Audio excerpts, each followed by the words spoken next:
tema puertos, y el tercer eje del gobierno, el empuje a lo que usted menciona, a la producción.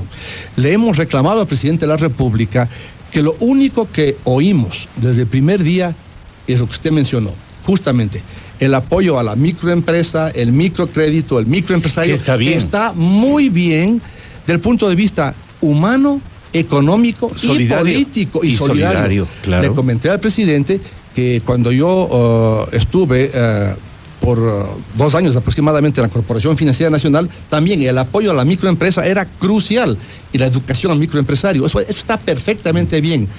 Pero lo que hemos dicho al señor presidente es que la mediana y gran empresa que está esperando ciertos lineamientos y posiciones y planteamientos para recuperar la producción y avanzar en ella, no oímos una sola palabra sobre el tema. Y el empresario ecuatoriano, en términos generales, no busca ni subsidios ni dádivas, sino que se den las condiciones en el país que no se están dando para que fluya la producción, fluya la inversión nacional y extranjera, y eso va en beneficio del país entero. Eso no se ha dado, lo hemos reclamado airadamente, y el presidente ha dicho, y yo también consta en un boletín de prensa de la Presidenta de la República en relación a esta reunión que tuvimos, en el sentido de que les encarga a los empresarios privados del país crear en el país el ambiente apropiado. Lamentablemente no es así. El gobierno nacional tiene que liderar la recuperación del buen nombre del país, y hoy por hoy, gracias a ciertas lamentables decisiones, el riesgo país ha aumentado, lo cual el gobierno no acepta como un aspecto válido, pero lamentablemente no vivimos en una isla, vivimos en un país dentro de un mundo globalizado, y el riesgo país está afectando a la producción, está encareciendo los créditos, está limitándolos, está condicionándolos, se ha parado la inversión en el país en términos muy amplios, y eso es lo peligroso. Ingeniero, con la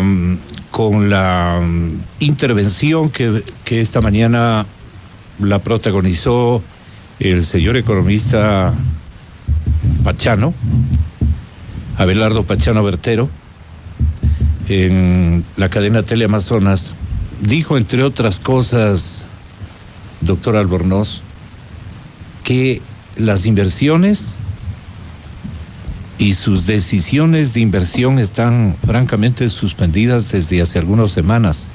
Esto como comportamiento del sector empresarial y del sector financiero. Y que inclusive el sistema financiero no está receptando la cantidad de depósitos que estaban receptando antes. Así, estamos con Abelardo Pachano precisamente. Si ustedes me permiten, al aire, por favor. Economista, buenos días. Le estaba refiriendo yo al ingeniero Pedro Con, que lideró una importante entrevista de buena voluntad, digamos, realizada en últimos días en el despacho del presidente Correa. Y yo le estaba preguntando al ingeniero Pedro Con cuál fue la respuesta del primer mandatario. Usted esta mañana le dijo al compañero Jorge Ortiz de que las decisiones de inversión estaban suspendidas, que ustedes advertían en el sistema bancario que no se están receptando cantidades de depósitos que estaban recibiendo antes. ¿Usted le parece que estas variables son muy significativas para generar un espíritu de comprensión entre el gobierno y los sectores productivos financieros, a efectos de que hagamos algo para activar, digamos, la economía, especialmente la economía media, alta y alta? Le dejo con mis oyentes que nos haga un resumen de sus preocupaciones del estado económico o del estado de la economía ecuatoriana en estos días. Buenos días, les saludamos con Vicente Albornoz, con Pedro Con y con Ricardo Dueñas. ¿Economista? Gracias, Gonzalo, por la invitación. La verdad es que el punto neurálgico de discusión es que no hay viabilidad económica en ningún tipo de sociedad en el mundo, cualquiera que sea su concepción ideológica, cualquiera que sea la forma como cree que tiene que llevar adelante su gestión, que no tenga como elemento fundamental la promoción de la inversión. La inversión y el empleo son dos socios inseparables del desarrollo. Uno no puede distribuir bienestar en economías estancadas.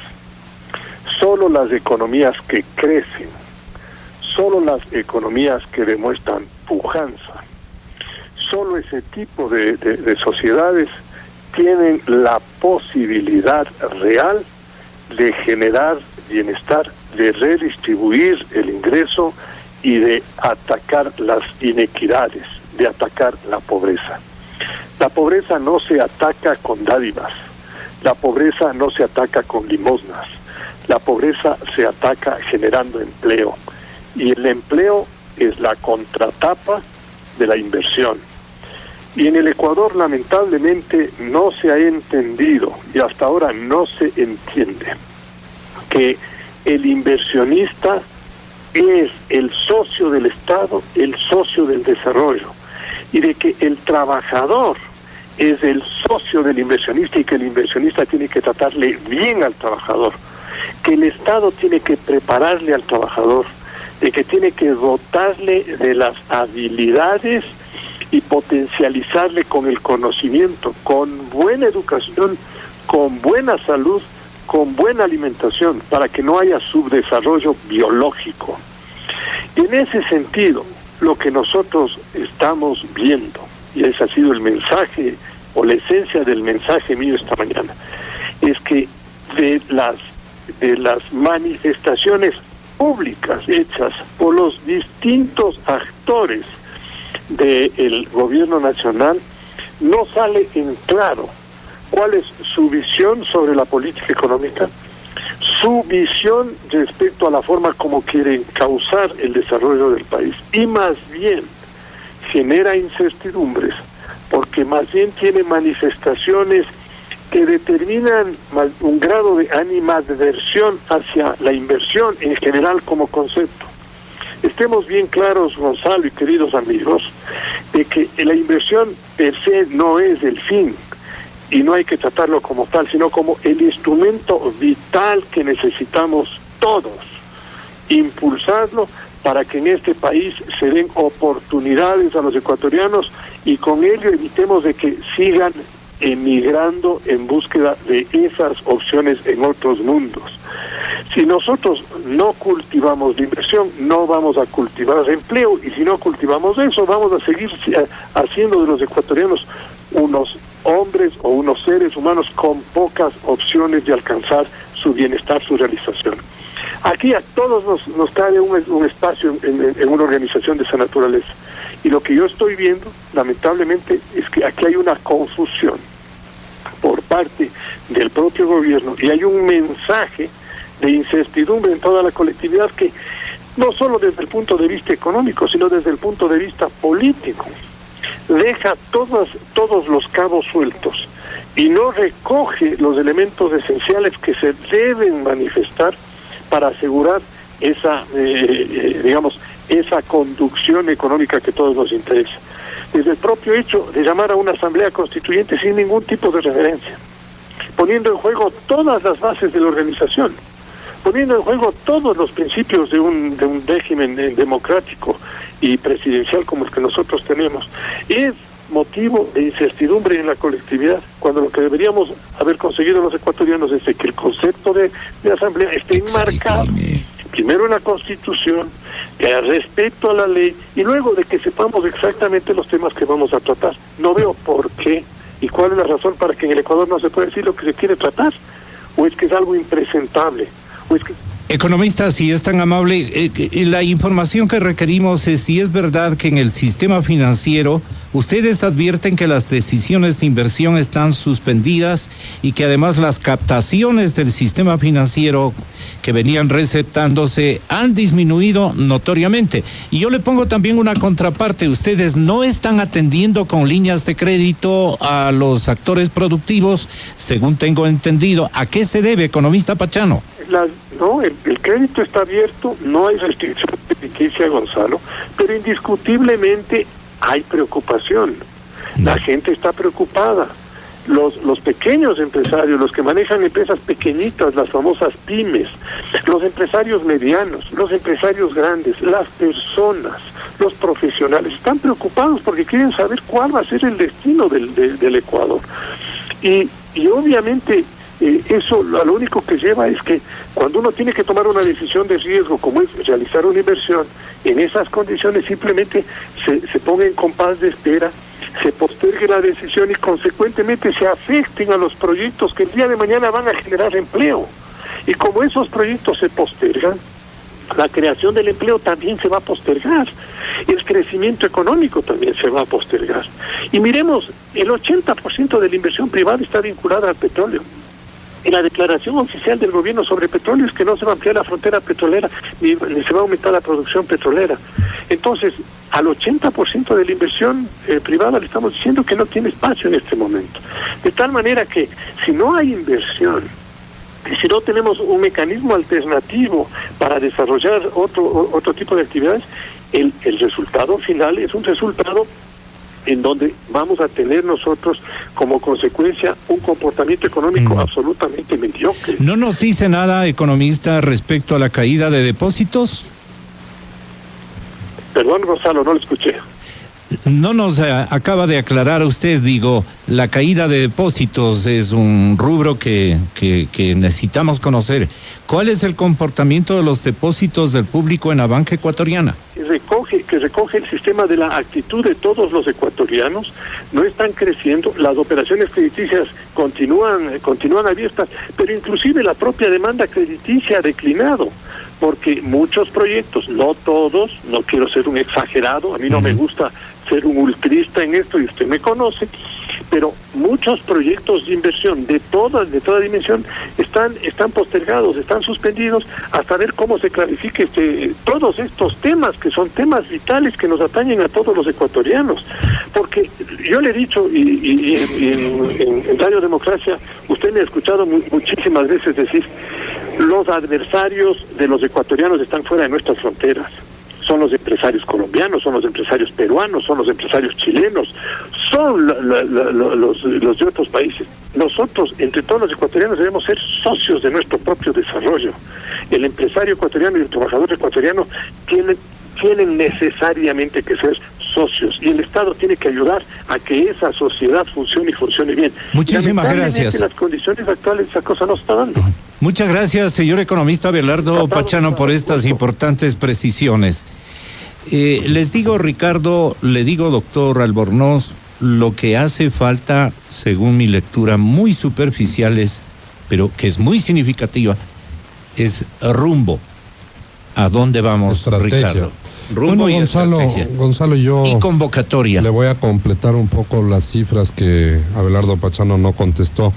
Básicamente, los depósitos en el sistema financiero venían creciendo a ritmo de entre 130 a 150 millones al mes el año pasado. Y en este mes de enero ha habido una reducción de $200 millones en depósitos. Es la reducción más alta que ha habido en un mes en los últimos 2 años.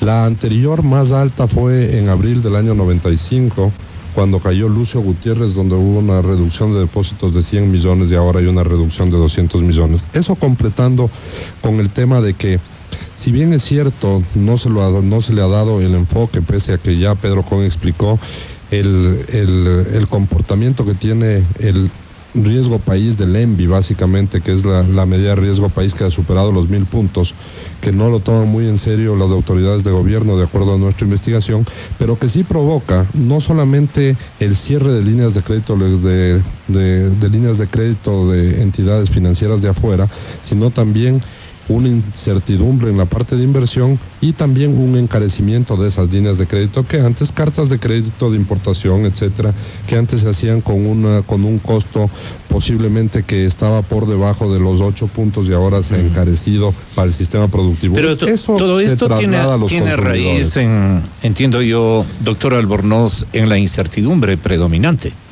Sí, yo creo que el mayor problema de la economía no son problemas económicos. Los mayores problemas de la economía en este momento son problemas políticos. Eso es clave para entender el cómo solucionar los problemas. Es decir, no es que tenemos una falta de demanda, no es que tenemos una falta de oferta, no es que tenemos el bien más importante que produce el país, que es el petróleo, no es que está en un precio bajo. No, digamos... Pero ahí dicen, lo que necesitan los empresarios y lo que necesitan los banqueros es tomarse Valium. Aquí no va a pasar nada, la cosa sigue adelante. No, no sé, del Valium sí no tengo idea, pero el hecho es que si uno ve los fundamentos de la economía, está bastante bien la economía ecuatoriana, la economía a nivel mundial, hay un entorno muy positivo a nivel internacional, y los problemas que enfrenta la economía ecuatoriana son problemas políticos como el tema de la incertidumbre. Y es verdad, lo que dice Abelardo Pachano es verdad. Muchas decisiones de inversión están frenándose. Yeah. No es que se han cancelado, no es que se ha dicho ya no se va a hacer inversiones, pero yo al menos sé de algunos proyectos de construcción que se han frenado por la incertidumbre de qué va a pasar. Y la construcción es un tema clave. Motor de activación. Sí, y además la construcción crea muchos empleos para personas de bajos recursos y de bajo nivel educativo. Pero cuando yo le hago la broma del Valium, que no es broma mía, fue mencionada por el señor presidente de la República y días más tarde por el ministro de Economía, ¿es cierto? Tómense un Valium, no les pasa nada, caballeros, todo va para adelante. Medio un discurso parecido al del jefe de Estado venezolano. Pero ¿no es cuando cierto? hay que tomarse un Valium es porque pasa algo, justamente, para poderse tranquilizar. El dar un medicamento para bajar esa ansiedad, etcétera, quiere decir que ¿Cómo se traza? Pero hay un ¿Cómo se traza un rumbo? Hay un problema aquí. El tómese un Valium es porque alguien está nervioso. Exacto. Y hay un problema. Si es que uno da las señales equivocadas y pone nerviosas a las personas, puede ser que las profecías se cumplan a sí mismas por el solo hecho de que se puso nerviosas a las personas. El solo hecho de que sea necesario tomarse un Valium ya es un problema. Pero uno empieza a ver otros indicadores, como por ejemplo... En este caso requeriría el propio presidente y su grupo económico también administrarse una que otra Valium, ¿no? Yo me opongo un poco al uso de este tipo de químicos. Preferiría que las cosas se hagan bien y que nadie esté nervioso.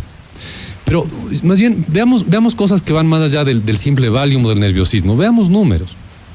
Por un lado, el tema de los depósitos bancarios se han frenado. Venían creciendo a unas tasas espectaculares de hasta el 24%. El último dato que tengo yo, que es el 31 de diciembre, refleja que en los últimos 3 meses del año pasado los depósitos casi no crecieron, si es que uno trata de aislar los depósitos del sector privado, porque los depósitos del sector público son muy erráticos en los bancos.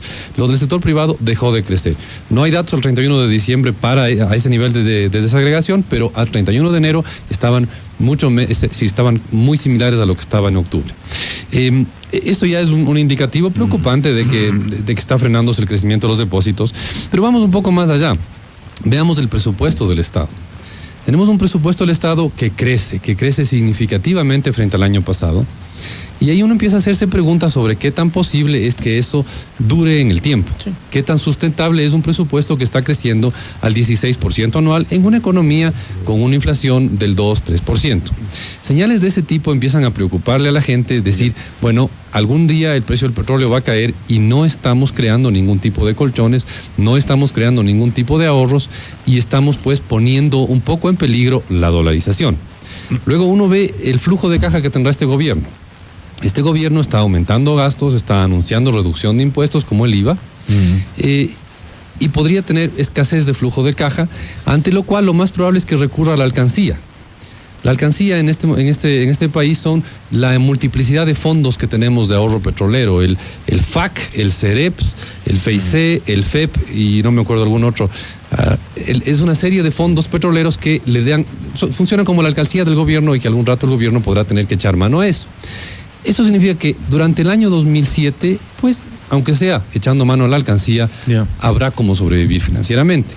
Pero el 2008... Pero a usted lo que les preocupa básicamente es que el tema del asistencialismo social puede succionar todos estos fondos y caemos en un colapso de reservas o de garantías, poniendo el formato monetario en serio peligro. No únicamente el asistencialismo. Háganos entender este tema. No únicamente el asistencialismo social, es decir, el crecimiento del bono solidario más bien es de los gastos que menos crece.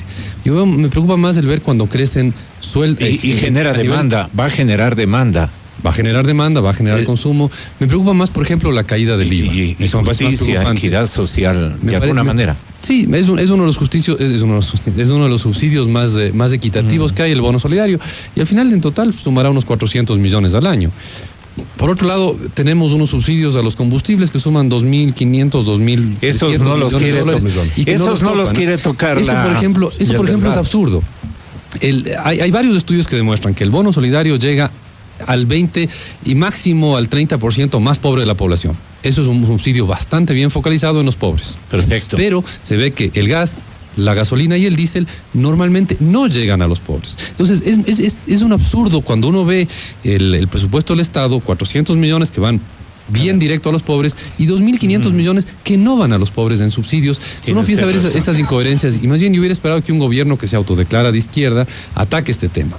Pero a lo que yo iba no es el asistencialismo social. Es que ahí pierde la elección a la constituyente. Exactamente, ese es el problema. Yo creo que la política económica de este gobierno es una política claramente electoral. Si es que uno hace números... Proselitista y electoral. Si es que uno hace cuentas simplemente. Está fijado en la Constitución que en octubre del próximo año habrá elección de alcaldes. Esos son 20 meses de aquí a octubre del próximo año.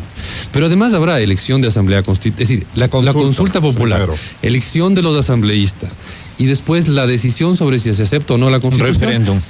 Y esto será entre hoy y octubre. Eso significa que va a haber esas 3 elecciones más la campaña de alcaldes en los próximos 20 meses. Eso significa que cada 5 meses de promedio vamos a tener una elección. Por eso es agotador. Tal vez nuevo Congreso, según lo que diga. Y posiblemente nuevo Congreso. Está muy bajo el micrófono del ingeniero Pedro Con. Posiblemente nuevo Congreso, posiblemente nueva Constitución, quién sabe si nuevo presidente o una reelección del actual. El hecho es que vamos a tener un agotador calendario electoral y uno ve que la política económica del gobierno actual es una política claramente electoral. Correcto. Y luego uno ve la política comunicacional, por ejemplo, todos esos spots, la patria ya es, ¿cómo es? La patria ya es de todos, otra vez. La patria ya es de todos. La patria ya así, es de todos. Algo así que es muy similar a la que yo vi hace poco en un canal de cable de Venezuela. Venezuela es de todos, o algo así es Pero ya le mete la cuña a Venezuela. Sí. Entonces, uno ve aquí que si bien los fundamentos económicos están bien, el rato que uno ve las perspectivas, se ve oscuro el panorama, se ve complejo el panorama, y el rato en que uno ve ciertas señales claves como el presupuesto del Estado, las decisiones de mantener o destruir subsidios, las decisiones de aumentar sueldos al sector público, se está aumentando sueldos, se anunció al menos un anuncio de sueldos en el sector de salud. Y todo eso... O sea, la política fiscal en términos generales y presupuestaria, ¿estas dos políticas son temerarias? ¿Son inconvenientes? ¿Son peligrosas? Adjetivícelas. Están apuntando mucho al corto plazo y no están viendo el largo plazo. En el largo plazo, perdóname, no quiero ser un agorero de la mala suerte, pero tiene que bajar el precio del petróleo. Y el rato en que baje el precio del petróleo vamos a tener serios problemas en el país, porque ahora de los $35 que recibe el presupuesto, se están yendo 35 al gasto. Todo lo que recibe, todo lo que va a recibir en el 2007 el gobierno por petróleo se va a ir al gasto, nada se va al ahorro. Pero ¿cuál es el escenario de este momento? ¿Es así dramático? Como que todo el mundo dice, pongo el pie en el embrague, pongo el pie en el freno, esto no me gusta, estoy esperando, veamos que se aclare el panorama. Exacto. Nosotros tenemos un termómetro muy útil, ¿no es cierto? En el manejo del mercado, la publicidad. Y eso... Los eneros siempre se bajan, pero cuando estamos ya en la primera parte, en la primera semana de febrero, dicen de cuentas que ya debían ponerse en vigencia, que esperan un esclarecimiento de parte del gobierno. Correcto. ¿De qué manera, Pedro Con, querido Pedrito, se debería establecer este esclarecimiento, este esfuerzo de enviar señales certeras de parte del gobierno del presidente Correa en el tema económico?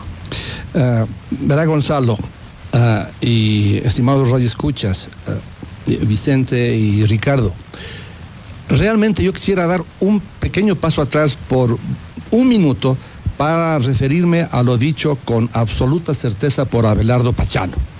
Y yo tenía justamente esto aquí en carpeta para mencionarlo, porque es lo que se le informó, lo hice personalmente al señor presidente de la República el jueves por la noche. ¿Qué le dijo?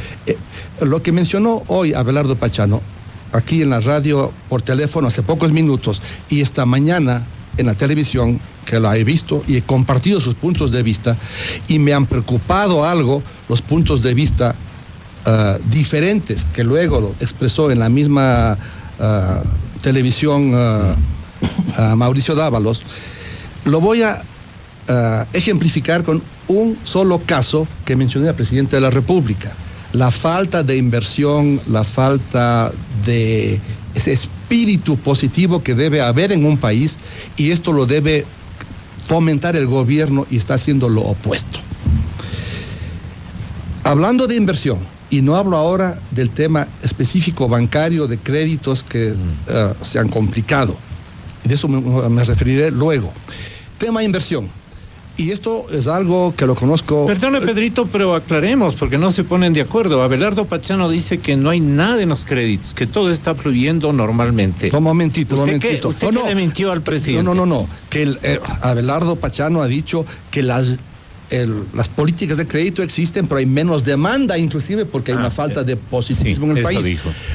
Lo que estoy informándole es que hay proyectos que se han, como ha dicho también aquí Ricardo, se han postergado o se han paralizado. En el caso que yo conozco de nuestro grupo empresarial, tenemos 2 proyectos importantes paralizados que hubiesen implicado inversión en el país, que produciría una exportación anual, me refiero aquí en el caso flores, rosas específicamente, exportación nueva, con inversión nueva de $2 millones anuales de exportaciones. Se ha postergado ello. 2 millones. De exportaciones nuevas en flores. Un proyecto. Una nueva floricultura. Ese proyecto se ha postergado debido a la incertidumbre nacional. Y estamos entregándole, como muy bien dijo Abelardo, ese mercado, no solo a Colombia o a Perú, a otros países, claro. Lo dijo él. Y voy a explicarle a quién estamos entregándole en caso de las flores. Y le dije al presidente de la República. ¿A quién estamos mientras entregando? Nosotros estábamos reunidos en el salón del gabinete con el presidente, le comenté que en ese mismo momento estaba surcando los mares entre Guayaquil y Etiopía en África, contenedores de productos ecuatorianos, con diseño ecuatoriano, fabricados en el Ecuador, para instalar invernaderos para rosas en el África, que va a crecer este año 2007 en un área tal que va a producir anualmente en Etiopía $140 millones más de exportaciones de flores. Y está, competencia al Ecuador. Y está en la órbita ecuatorial, también quiero entender, muy cerca. Entonces, estamos aquí perdiendo estas inversiones. ¿Y ahí qué le dijo el presidente? La industria ecuatoriana por motivos de tiempo. ¿Y ahí qué le dijo el presidente? Se quedó asombrado. Entonces, ¿a qué es lo que voy? Hay temas, en el tema bancario, por ejemplo, que como hemos tenido la suerte de abrir el diálogo con el presidente y con el gobierno, yo recomendaría, porque veo que el mayor problema que hay en este pugilato del gobierno con el sector privado es vis-a-vis la banca.